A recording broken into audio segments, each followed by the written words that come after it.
आज शराब पी करके और थाली का ठोकर मारते हैं, फेंक देते हैं थाली को, बड़ी बड़ाई भोजन से तैयार थाली को फेंक देते हैं। और उसकी पत्नी बैठी बैठी रो रही होती है, 2 घंटे लगाकर रोटी बनाई, पति देव आवेंगे भोजन खावेंगे, और पति देव आया टीटी बन के, खाना धर दिया, पर दिन में बैठा रहेगा, वह कई खाना खा ले। अब वो सोच है नहीं उसको, क्योंकि तो शराब में टन होया बैठा है। फिर वो ये कहेगी तो मत पिया कर, रोज पी का हो, अपने शर्म नहीं आती। बस इस बात से वो टीटी फिर चिढ़ जाता, थाली फेंक दे, पत्नी ने भी कूट दे, टीवी भी फोड़ दे, यानी पता नहीं क्या नुकसान कर दे। अरे वो कुत्ता बन गया वो दुष्ट आत्मा। अब कुत्ते की योनि पाके कहाँ बैठा, गली में, और सारी रात भौंके, क्यों उसमें ऐसी नेचर दे दी भगवान ने। सारी रात भौंकते भौंकन से उसको भूख लगा है। सुबह उठकर फिर कहाँ जाता है, वो रसोई की तरफ सरकता है, किसी के दरवाजे खुला देखकर रसोई की तरफ भागता है, क्यों मैं कहा उसने अन्न की। अब उस लाट साहब ने कौन जान देगा, रसोई में कोई मारे लठ टांग के ऊपर लाग गया। आध घंटे तक रोए, बाहर गली में खड़ा हुआ ट्या ट्या, और फिर दूसरे घर में सरके धीरे धीरे, हो सकता है उसके बाग में वह लठ मिला या टूक मिला। यदि वहां भी लठ मिल गया तो फिर कहाँ जाएगा, गांव से बाहर जाता है। क्या खाता है, वहां टट्टी खा कर आता है, वो जो थाली का लात मारा करता है वो दुष्ट आत्मा। तो अब ज्ञान बिना हमें ऐसा लगता है कि शायद हम कुत्ते गधे नहीं बनेंगे, हमारी न्योय मौज रहेगी। परमात्मा कहते हैं तू जाने तेरी ऐसे निभाएगी, ये तो हरदम लेखा वरना रे। छोटे बालक थे, कोई चिंता नहीं थी, कूदते फिरो थे, हैं कोई, और फिर जवान हो गए, रोजी रोटी की चिंता बनी।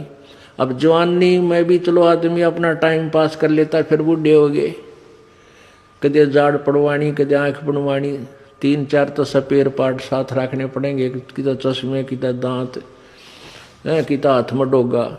तो कहते तू न सोचा था कि मैं सदा जवान रहूंगा या ऐसे ही मेरी बात बनी रहेगी। नहीं, ये तो एक सांस सांस का अकाउंट तेरा प्रतिदिन हो रहा है, और एक दिन ऐसा होगा आप शरीर छोड़कर जाओगे, अवश्य जाओगे, ये तो पता है।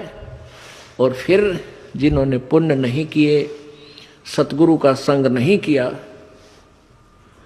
वो फिर 84 लाख योनियों में धक्के खाएंगे। सुखदेव ने 84 भुगती बना पजावे खरवो, तेरी क्या बुनियाद पराणी तू पेंडा पंथ पकड़वो। होय होय। आन उपासना करने वाले एक सतगुरु को छोड़कर अन्य जो साधना किसी भी संत या किसी सतर की, वेदों तक के सतर का भी कोई गुरु आपको मिला है, तो भी आपकी ब्राह्मटी दुर्गति समाप्त नहीं हुई। क्या बताते हैं, सुखदेव ने 84 भुगती बना पजावे खरवो, तेरी क्या बुनियाद पराणी तो पेंडा पंथ पकड़वो। सुखदेव जैसे ऋषि, उन्होंने भी 84 लाख योनियों को भोगना पड़ा, क्योंकि उनको सतगुरु नहीं मिले, ये मार्ग नहीं मिला, ये पेंडा नहीं मिला। क्या बताते हैं, कोट जन्म तन भरमत हो गए, कुछ ना हाथ लग्या रे, कुकर सुकर खरबा बोरे, कौआ हंस बुगारे। कोट जन्म तू राजा की, ना मिटी न मन की आशा, भिक्षुक होकर दर दर घूम लिया, मिला न निर्गुण रासा। अब क्या बताते हैं कबीर परमेश्वर कि एक पूर्ण संत ना मिलने से, पूर्ण संत ना मिलने से आप अन्य साधना करके, जैसे वो वेदों अनुसार साधना, कोई अच्छा ऋषि संत मिल गया, वो भी गुरु बनाने पड़ते हैं, ओम नाम का जाप किया और अच्छे पुण्य किए, उसके आधार से कहाँ तक पहुंच जाते हो आप, ब्रह्मा विष्णु महेश तक की पदवी भी प्राप्त कर सकते हो, देवता की पदवी भी प्राप्त कर सकते हो। वरुण जल का देवता, कुबेर धन का देवता यानी वित्त मंत्री, इन पदवियों को भी तू प्राप्त कर सकता है। लेकिन फिर 84 लाख योनियों में भी आपको जाना ही पड़ेगा। कहते हैं भिक्षुक होके दर दर घूमिया और मिला न निर्गुण रासा। भिक्षुक होके, जैसे किसी को प्रेरणा हुई पुण्यात्मा को, घर त्याग दिया, जंगल में जा बैठा।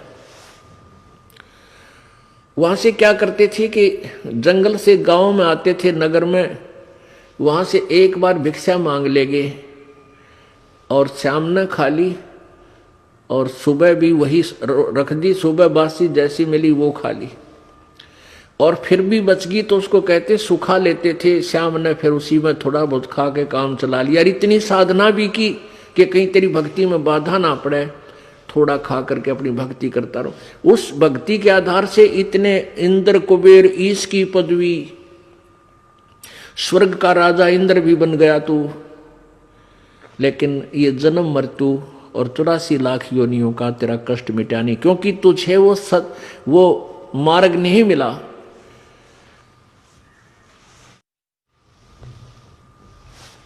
क्या बताते हैं, युगन युगन की वासना हुई इकट्ठी आन, निर्मल कैसे होएगा तेरा सतगुरु लगे न कान।